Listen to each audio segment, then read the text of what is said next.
I have never believed in ghosts.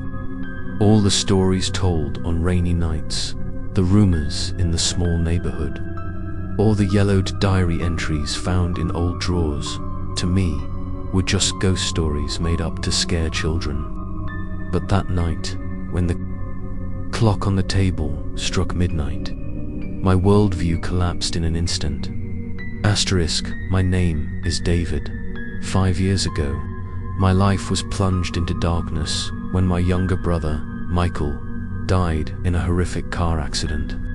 The image of the car overturned in the rain, the red light of the police lights flashing through the water, the shrill sound of the siren, and the lifeless body of my brother being pulled from the scrap metal, all haunted me every time I closed my eyes. As time passed, people told me to forget, to move on, but how could I when that loss left an unfillable hole in my soul? I kept Michael's belongings in an old wooden chest, a few notebooks, a cracked wristwatch, and a few childhood photos. Thought that at least those memories were still mine, that no one could take them away. But one October evening, when the cold wind of the early season whistled through the cracks in the door, something strange happened.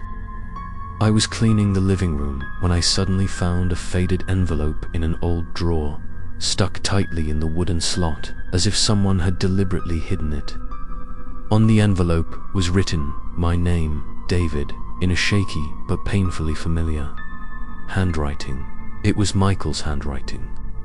I dropped the towel, my hand shaking as I held the envelope, my heart pounding as if it was about to jump out of my chest. In that moment, I felt everything around me freeze. Only my rapid breathing echoed in the cold room. I tore open the envelope.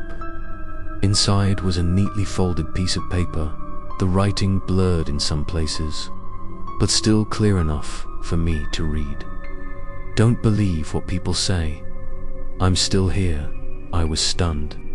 No postmark, no return address, just that handwriting. And those vague, creepy words. A chill ran down my spine, causing goosebumps to appear all over my body. I tried to reassure myself that it was a prank or some strange coincidence, but reason could not overcome the feeling of horror that was gnawing at my mind. The room suddenly became strange. The shadows cast by the yellow light on the wall seemed longer, as if moving with each breath I took. The clock on the wall suddenly rang out, clearly, heavily, and urgently. My mind echoed the recent sleepless nights, the soft footsteps in the attic, the rattling sound as if someone was scratching the wooden boards, and even the vague whispers in my dreams, when I clearly heard someone calling my name in the darkness, while my eyes were still fixed on the letter. The ceiling light suddenly flickered, then went out. In the pitch blackness, I heard the wind blowing outside the window, accompanied by the rattling sound of the wooden door shaking. I quickly turned on the nearby table lamp. The dim light shone on the piece of paper that was still lying on the table, but I swear the words on it seemed to become clearer for a moment, the ink darkening, as if it had just been written. I took a deep breath. Michael's face suddenly appeared in my mind, the gentle smile, the clear voice of the past. But then that image changed. Her eyes became lifeless, her face blurred as if swallowed by the darkness. I clenched the letter tightly, my whole body trembling with fear. A question kept urging me.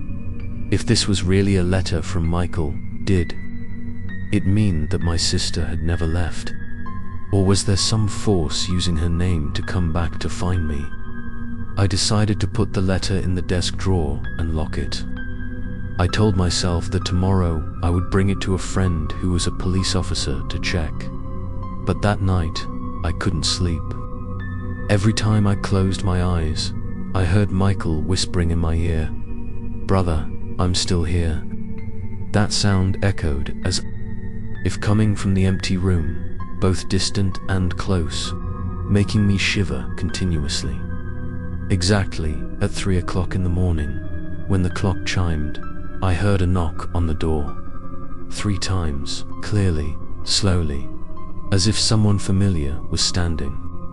Outside, I froze, my ears listening to each sound, my heart pounding violently. In the quiet night, that knock was like a hammer striking at my deepest fear. I trembled as I walked to the main door. Cold air seeped through every crack in the wood. My hand placed on the doorknob, hesitant. Who would come to my house at this hour? And why did the knock sound right when I had just found that strange letter? I bent down slightly, looking through the peephole. Outside, the hallway was dark. The distant streetlights cast flickering shadows. No one. But just as I was about to turn away, the knock came again, this time louder, more urgent, as if urging me to open it immediately. I hesitated, my breath coming in short gasps. If I opened the door, I would be confronted by something. It could be Michael, or it could be something even more terrible. I stood still, my hands still on the cold doorknob, my heart about to explode. And then, from behind the door, a deep, husky voice called out my name softly. David.